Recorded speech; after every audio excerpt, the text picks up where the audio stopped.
একবার এক ইঁদুর লক্ষ্য করলো যে বাড়িতে ইঁদুর মারার ফাঁদ পাতা রয়েছে।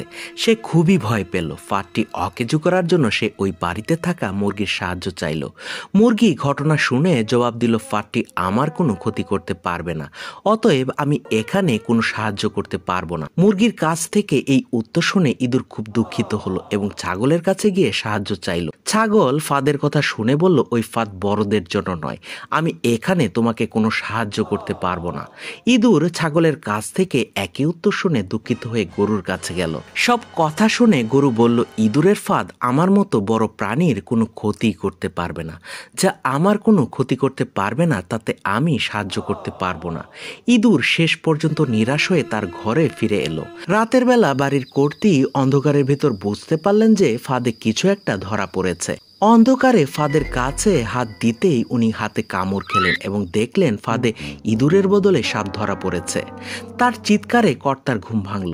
তাড়াতাড়ি ডাক্তার ডাকা হলো। চিকিৎসা শুরু হয়ে গেল, কিন্তু অবস্থা মোটেই ভালো না।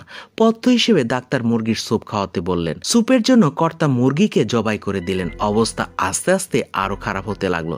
দূর দূরান্ত থেকে আত্মীয় স্বজন আসতে লাগলো। বাধ্য হয়ে কর্তা ছাগলকে জবাই করলেন তাদের আপ্যায়নের জন্য। আরো ভালো চিকিৎসার জন্য অনেক টাকার দরকার হতে লাগলো। অবশেষে বাড়ির কর্তা তাদের গরুটিকে কসাইখানায় বিক্রি করে দিল।